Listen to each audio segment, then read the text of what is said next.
Добрый день, уважаемые зрители! Сегодня я постараюсь ответить на вопрос, с чего начать изучать язык, как его изучать, с кем, когда, как часто и где.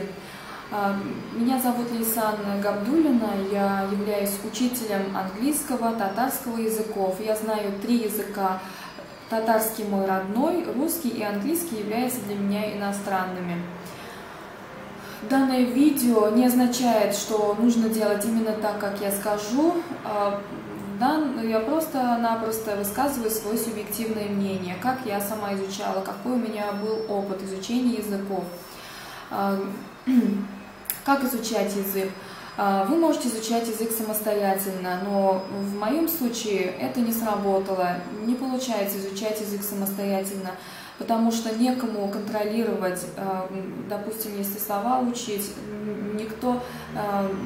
некому контролировать мое произношение, правильно ли я составляю слова, правильно ли я пишу, и нет обратной связи. Вот это плохо при изучении языка, потому что язык — это речь, это живое общение, а один на один с бумажками, с книжками, со словарями, энциклопедиями невозможно общаться.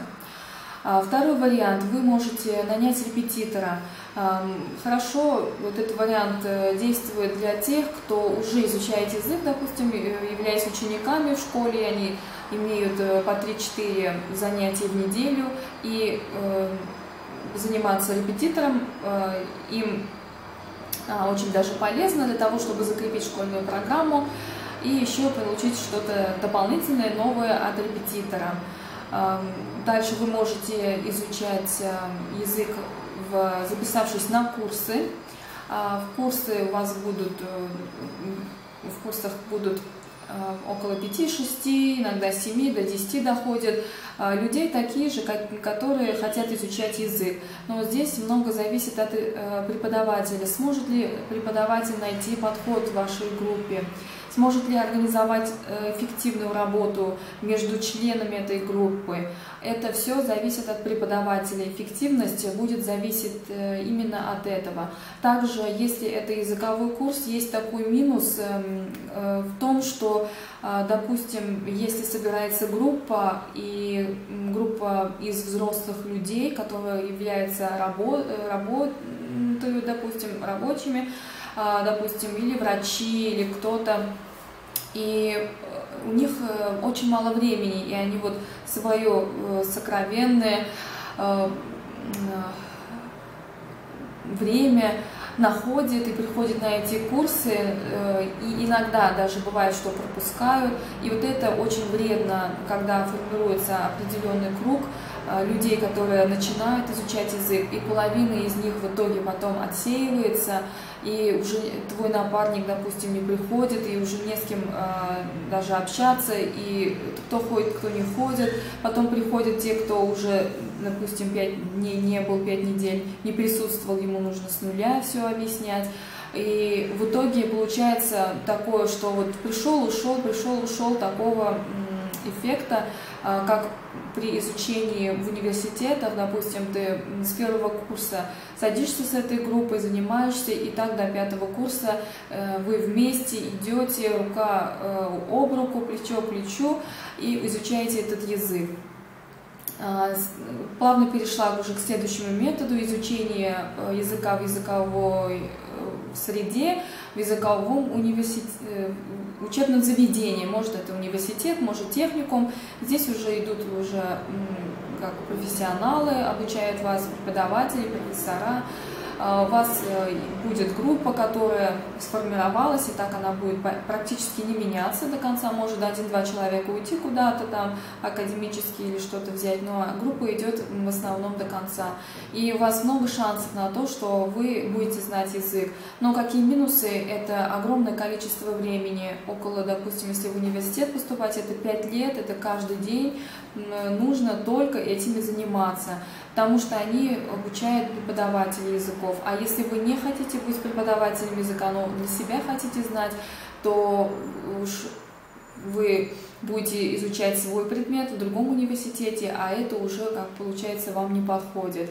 Но нужно все подумать, сопоставить ваши возможности, ваши желания и выбрать оптимальный вариант. Как часто изучать язык? Если вы изучаете это самостоятельно, вы можете ответить так, что я буду изучать язык, или я изучаю язык, когда у меня есть время. Но человек так устроен, что человек выбирает самый легкий путь, если он есть, выбирает самое легкое, что можно быстро сделать. Вот. И если у меня появлялось даже, допустим, свободное время, у меня почему-то никогда не было мысли, чтобы взять, сесть и сейчас изучать язык до 10, до 11 ночи, зубрить, читать книжки, когда нет контролирующего, когда нет преподавателя, репетитора, который будет следить за тем, сколько вы выучили. Это быстро сводится на то, что все желание пропадает от времени к времени, откладывание действует также. И в итоге, получается, день пропускается, 2-3, и так вот неделями уходит, время оно иссякает, а язык, получается, остается неразвитым, то есть время потрачено впустую. Хоть мы и психологически настроены на то, чтобы в свободное время заниматься. Не знаю, как у вас, конечно, напишите в комментариях, как вы занимались, возможно, у вас другие результаты были. Вот у меня лично были такие. Также, как часто, если вы занимаетесь с репетитором 1-2 раза в неделю, если вы школьник, также вот в школе вы занимаетесь, но тут еще дополнительно 1-2 раза в неделю, этого достаточно бывает. Но это как минимум 2 раза в неделю должны заниматься.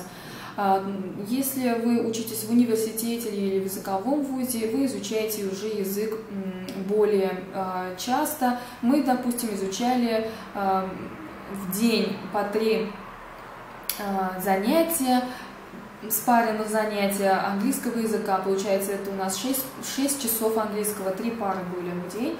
Так, в неделю было таких 2 дня, чтобы по 3 пары, и 1 день по 2 пары. Получается, у нас 8 пар английского языка в неделю бывали. Таким вот ускоренным темпом мы учили английский язык. И татарский язык тоже был, но его было меньше, потому что мы татарский и так уже знали, потому что родной язык. Еще, как часто? Ну, каждый день можно заниматься, то есть, если у вас есть время, по 20 минут каждый день, или по скайпу пообщаться, или с друзьями в интернете, 20 минут в день, и каждый день вы просто-напросто развиваете речь, слушаете радио, слушаете новости, если на английский изучаете, вы слушаете BBC, допустим, News. А если вы татарский изучаете, слушаете Ямалоклар, вы слышите речь, иностранную речь изучаемую, вы слушаете людей, носителей языка, который вы изучаете, и тем самым потихоньку подсознательно и сознательно впитываете новые слова и интонацию человека, говорящего на экране, с экрана телевизора. Следующее, вы можете заниматься изучением языка всю жизнь. Это очень увлекательное занятие, изучение языка. Вы общаетесь с людьми, слышите речь иностранную, читаете книги, смотрите фильмы, вывески где-то там, какие-то магазины увидели, надписи в интернете что-то увидели.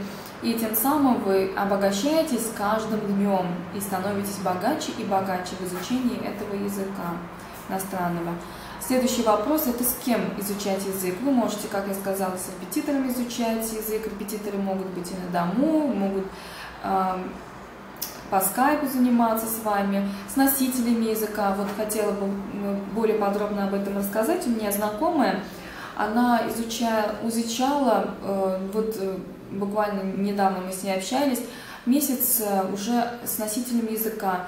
Но на вопрос на иностранном языке, она изучала английский язык, как у тебя дела, или какая сегодня прекрасная погода, не так ли. Она не смогла ничего ответить, оправдывая себя тем, что ей страшно говорить, и она боится ошибиться. И я поняла одно, то что общение с носителем языка не помогает. Я более подробно стала у нее расспрашивать это, мне стало интересно. И вот мой вывод тот, что носитель языка, каким бы хорошим носителем он не был, человеком, хорошим человеком, и хорошо говорил на своем языке, если он не является преподавателем, и если он не понимает, что у вас в голове творится, как вы понимаете его, какие у вас проблемы, какие у вас страхи, что вы думаете, что вы слышите, как вы это слышите. Если он на эти вопросы не может ответить, смысла нет с ним заниматься. Такой же пример можно привести, если вас поставить перед китайцем и сказать: научи его русскому языку, не зная ни слова на китайском языке и не основных базовых знаний педагогики, психологии, скорее всего, у вас не получится изучить китайца русскому языку, так как вы не понимаете, что у него творится в голове, как он это видит. То есть вот этого вот понимания, знаний педагога, психолога не хватает, отсутствие вот этих знаний. Поэтому я бы не советовала с носителем языка заниматься, если он не является педагогом, психологом, то есть вот чтобы он знал эти предметы. Также вы можете изучать в группе, которые также хотят изучить язык, точно такие же люди, как и вы. Это очень эффективный метод, так как вы будете стремиться стать лучше, вы будете видеть, как они произносят, как они говорят, как они строят предложения. У вас будет чувство соперничества, может даже конкурировать захочется, чтобы знать лучший и лучший язык. И главное, не отставать от других. И в группе вы как единомышленниками являетесь, и вам легче будет просто-напросто плыть в этой теме, разговаривать, общаться, обмениваться мнениями и практиковать язык. Ну, как минимум, да, общаться друг с другом на этом языке.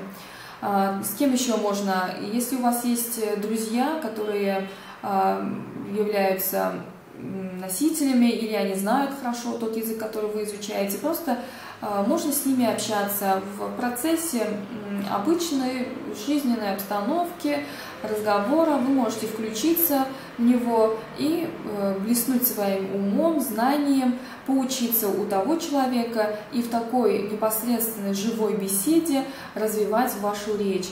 Это очень хорошо, я считаю, что погружение в языковую среду способствует быстрому изучению языка. Дальше. И последний вопрос, на который я хотела ответить, это где изучать язык. Дома вы можете изучать язык с репетитором или в интернете, или по скайпу. Можете изучать его в школе, можете изучать его в университете, можете изучать его именно погружаясь в языковую среду. Допустим, вы поехали куда-то за границу, в ту страну, язык которого вы изучаете, жители этой страны. Вот. И непосредственно, хочешь не хочешь, разговаривайте на этом языке. И таким образом у вас будет возможность практиковать свой язык, услышать то, как говорят носители языка, то, как они общаются, не то, что написано в книжках, как они говорят, там все у них предложения такие правильные, красивые, а на самом-то деле они говорят все сокращенно, и даже не понимаешь поначалу, что они говорят. И вот, делая уже резюмируя все, что я сказала, выбирать вам, как вы хотите, просто ответьте для начала на эти вопросы, которые я сейчас озвучила, и приступайте к языку, изучайте язык с удовольствием. Изучение языков — это просто удивительное занятие. Мне оно очень нравится. Желаю вам такого же энтузиазма, какой есть у меня. Желаю всем хорошего настроения. Пишите комментарии, какие у вас есть вопросы. Пишите о вашем опыте. Я с удовольствием почитаю. Всем спасибо за внимание, спасибо за просмотр и всем до свидания.